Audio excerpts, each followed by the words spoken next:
히브리서 11장에 나오는 믿음으로 산 선진들의 삶에 대한 기록은 확실히 영웅들의 모범적인 삶으로 읽게 됩니다. 그래서 많은 신자들이 본받기를 원합니다마는 동시에 그렇게 살지 못하는 자신에게 실망하는 경우도 자주 있는 것을 봅니다. 더 안 좋은 것은 거기 이어지는 오늘 본문이 예수 그리스도에 대한 말씀이 나오는데 그 예수 그리스도의 삶을 모범적인 삶으로 읽어서 우리도 예수처럼 살자라고 말하는 것입니다. 아마도 11장을 영웅들의 모범적인 삶으로 읽어왔기 때문일 텐데 생각해 봅시다. 과연 누가 예수처럼 살 수 있겠습니까? 물론 히브리서가 신자를 향한 권면이기 때문에 삶에 대한 행위에 대한 강한 명령이 계속 이어지고 있습니다마는 그러나 그것이 단순히 영웅들의 모범적인 삶을 본받자는 말은 아닌 것입니다. 그렇게 읽으면 우리 실제 삶에 답이 되지 않는 그런 말씀이 되는 것입니다. 그래서 오늘은 먼저 히브리서 전체의 문맥을 살피는 숲을 살피는 시간을 가져서 나무에 혹은 잎사귀 하나하나에 매어 있는 눈을 좀 풀어주는 시간을 가지고 그 후에 11장에서 선진들의 삶에 대해 말한 의미가 무엇인지 확인하고 그리고 우리의 구원길을 가기 위한 실질적인 도움이 되는 것, 즉 예수 그리스도를 바라보는 일에 대해 알아보려고 합니다. 히브리서의 처음 독자들은 고난으로 인해 예수 믿기를 포기해야 할지 고민하는 상황이라고 말씀을 드렸습니다.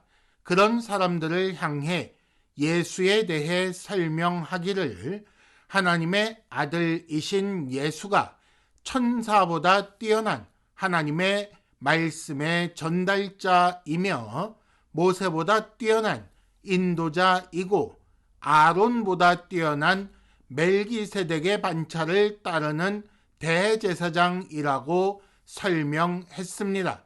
이는 예수 믿는 그 믿음의 내용을 먼저 잘 설명한 것이었습니다. 예수는 하나님의 안식을 향하여 가는 자들이 반드시 의지해야 할 존재라는 사실을 이렇게 알려주고 있었던 것입니다. 그 예수께서 단번에 드리신 영원한 제사로 인하여 그림자에 불과한 옛 언약에서 탈피하여 참 형상인 새 언약에 속하게 되었다고 말했습니다. 그 결과 하나님께 나아갈 담력을 얻었다고 했고 그것이 단지 자격을 얻었으니 됐다가 아니라 그러므로 하나님 앞에 나아가야 한다라고 말씀했습니다. 또 혼자 나아가는 것이 아니라 함께 나아가야 하니 모이기를 힘쓰자라고 말씀하기도 했습니다.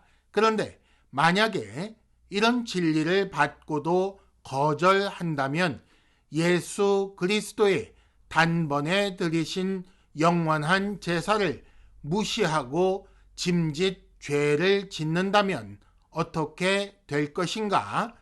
그 제사가 사실상 유일한 제사인데 그것을 거절하였으니 다시는 속죄하는 제사가 없다. 그래서 살아계신 하나님의 무서운 심판 외에는 다른 가능성이 없다라고 말씀한 것을 우리가 읽었습니다. 하지만 이것이 그리스도인들이 믿는 자들이 그 구원에서 탈락할 수 있느냐 논쟁하려는 것이 아니라고 말씀을 드렸습니다. 그들을 향해 심판을 선언하는 것이 아니기 때문입니다. 그래서 히브리서 기자는 전날 그들이 잘 견디었던 것을 생각하게 했습니다. 그리고 신자의 삶이라는 것이 믿음으로 산다는 것이 뒤로 물러가는 것이 아니요 인내하며 하나님의 뜻을 행하는 것이라는 것을 말씀했습니다. 즉 현실의 삶에서 고난이 있지만 그러나 포기하지 말아야 하고 소망이 실현될 것을 믿고 인내하며 그 길을 가는 것이 신자의 삶이라고 선진들은 우리보다 불리한 조건 가운데서도 그렇게 살며 증거를 얻었다고 말씀했던 것입니다. 그런데 이런 삶이 개인의 욕심을 이루려는 것이 아니라 인류를 구원하기 위한 하나님의 계획에 참여하는 것이며 그것이 진행되어 구원이 완성되는 것을 보기 위한 것이며 그렇게 완성된 하나님 나라에서 누릴 안식을 향하여 길을 가는 것과 관련되어 있다고 했습니다. 그래서 예수께서 처음 이 땅에 오신 이후로 그림자가 아니라 실체를 본 우리는 선진들의 삶에 비교하면 얼마나 우월한 자리에 있는 것인지, 그렇다면 우리의 삶은 어떠해야 하는지 질문하는 그런 말씀을 읽었고, 인류 역사 전체의 큰 그림 가운데 우리의 위치와 역할을 생각하게 하는 그런 말씀의 흐름 가운데서 오늘까지 말씀을 읽어왔던 것입니다. 이런 흐름을 따라 11장에 제시된 선진들은 그러므로 영웅이거나 본받아야 할 위인이 아니라 증인이라고 말씀하고 있습니다. 신자의 삶이라는 것이 바로 이런 것이다 라고 보여준 사람들이라는 것입니다. 세상 가운데서 위협과 핍박이 있다. 그래서 궁핍과 환난을 겪을 수 있다. 그로 인해 타락하고 부패할 수 있고 실망하고 좌절할 수 있다. 그럼에도 불구하고 붙드시는 은혜가 있다라는 사실을 알려준 그런 사람들이라는 것입니다. 믿음으로 따라 사는 것이 믿음을 따라 죽는 삶이 그런 것이 아니다. 그렇지 않다라고 할 수 없게 하는 그런 증인들이 이런 사람들이라고 말씀하는 것입니다. 그런 증인들이 구름같이 허다하다고 말씀했던 것입니다. 그들은 때로는 상상 이상의 승리를 거두기도 하고 때로는 참담한 패배로 보일 만한 그런 삶을 살기도 하며 때로는 세상이 감당하지 못하는 그런 존재이기도 하지만 그러나 때로는 세상을 감당하지 못하여 무너지는 그런 사람들이기도 했던 것처럼 우리도 때로는 승리하고 때로는 패배할지라도 그러나 증인들의 증언에 귀를 기울여서 모든 무거운 것, 얽매이기 쉬운 죄를 벗어버리고 더 잘 믿고 더 잘 행해야 한다는 그런 목표를 가지고 11장에 이런 사람들의 말씀을 우리에게 전하고 있는 것입니다. 이런 신자의 삶을 그래서 경주라고 말하고 있습니다. 이는 흔히 말하는 것처럼 인생은 마라톤이라는 말과 다른 강조점을 가지고 있습니다. 승리를 위해 온 힘을 다하여 싸우는 그런 삶을 말하는 것입니다. 체력이 다 떨어져서 극심한 고통을 겪는 그런 경주를 마지막 순간까지 계속해야 한다는 것을 말씀하고 있는 것입니다.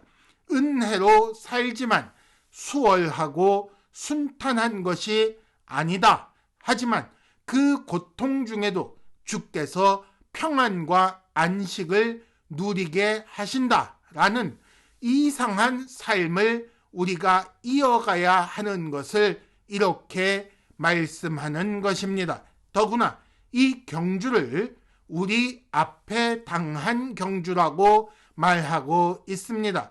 우리 앞에 있으니 미리 연습한 경주가 아닙니다.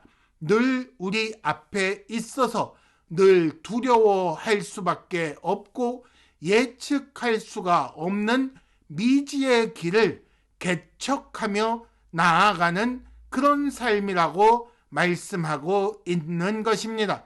그래서 인내로서 우리 앞에 당한 경주를 해야 한다고 말씀하는 것입니다. 그러나 완전히 캄캄한 길을 가는 것이 아닌 이유는 증인들이 있기 때문입니다. 선진들의 삶을 살펴 우리의 행보를 무겁게 하고 우리를 주저앉게 하는 것이 무엇인지 배우고 끊고 벗어버리고 경주를 계속할 수 있게 되는 것입니다. 이런 신자들의 경주하는 삶에 증인들이 단순한 도움이라면, 그러나 절대로 잊지 말아야 할 가장 중요한 것은 예수를 바라보는 것입니다. 예수를 바라보는 것은 증인들의 삶을 살피는 것과 비교할 수 없을 만큼 중요하다는 말씀입니다. 만일 증인들의 삶을, 선진들의 삶을 모범으로 읽으면 예수를 바라보는 것 역시 모범으로 여기게 됩니다. 그래서 오늘 말씀을 더 쉽게 읽게 되면 기쁨을 위해 십자가를 참아 부끄러움을 개의치 아니하시더니 하나님 보좌 우편에 앉으신 예수처럼 우리도 십자가를 참고 부끄러움을 개의치 아니하여 하나님 보좌 우편에 앉자고 그렇게 읽게 되는 것인데, 이는 예수 역시 단순한 도움으로 모범으로 읽는 것이요 결국 자기 힘으로 경주한다고 말하는 잘못이 있는 것입니다. 우리 성경을 조금 더 정확히 번역하자면 믿음의 주요 또 온전하게 하시는 이인 예수라는 말은 믿음의 창시자이며 완결자이신 예수라고 읽을 수가 있습니다. 그래서 우리 믿음은 예수에게서 시작하고 예수로 인하여 완성되니 그 예수만 바라보자 라고 읽을 수가 있는 것입니다. 그렇게 읽으면 예수가 없다면 어떻게 됩니까? 우리의 믿음이 시작할 수 없고 우리의 믿음이 완성될 수 없다는 말 아니겠습니까?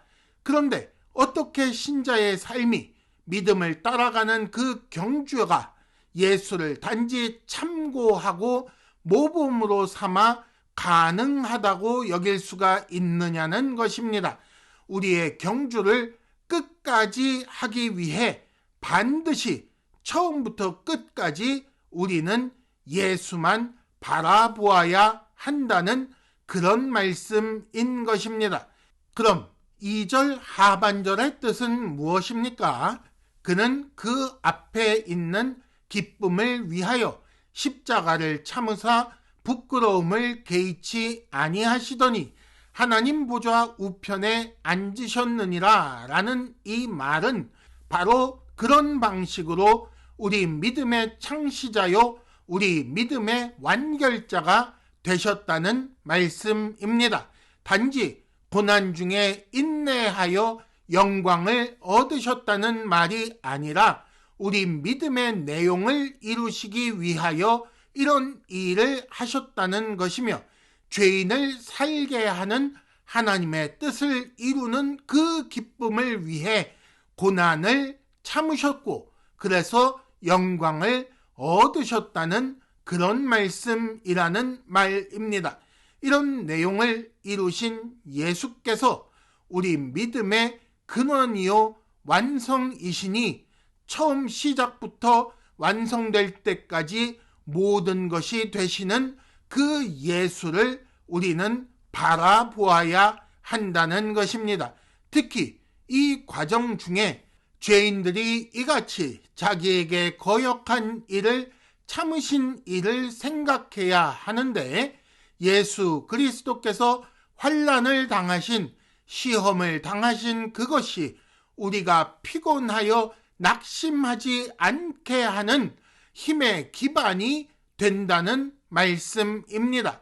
2장 18절에도 이와 비슷한 말씀이 나왔었는데, 그가 시험을 받아 고난을 당하셨은즉 시험 받는 자들을 능히 도우실 수 있느니라 했고, 4장 15절에 나온 바와 같이 우리와 똑같이 시험을 받으신 이로되 죄는 없으신 분이기 때문에 시험을 이기실 뿐 아니라 그 시험 당하는 우리의 연약함을 아시는 분이기 때문에, 그러므로 예수를 의지해야 우리의 경주를 끝까지 이루어 갈 수 있다고 말씀하는 것입니다. 정리해 보겠습니다. 신자의 삶은 믿음으로 경주하는 이 길은 언제나 평탄한 것이 아니라 오히려 언제나 고통이 있는 길입니다. 마치 마라톤을 마칠 무렵에 지쳐있는 그런 상태 같고, 권투의 마지막 회가 되어 체력은 바닥나고 정신력으로 서 있는 것 같은 그런 삶이 우리의 삶이라는 것입니다. 상대 선수는 세상입니다. 우리를 유혹하고 넘어뜨리려는 마귀입니다. 하지만 그들은 우리를 감당치 못할 것입니다. 우리가 뛰어나서 그런 것이 아닙니다. 우리가 오직 예수만 바라보기 때문이요, 그의 은혜를 받아 누리기 때문입니다. 허다한 증인들이 오직 그 방법으로만 믿음을 따라 사는 것이 가능하다고 알려주었습니다. 다른 방법은 절대 실패할 수밖에 없다고 증언하고 있습니다. 그러니 다른 곳으로 눈을 돌리지 말고 우리 믿음의 시작이며 끝인 창시자이며 완결자이신 예수만 바라보며 그의 은혜를 구하여 약속된 하늘 하나님 안식에 모두 들어가는 소망을 이루는 신앙의 길을 가게 되기를 바랍니다.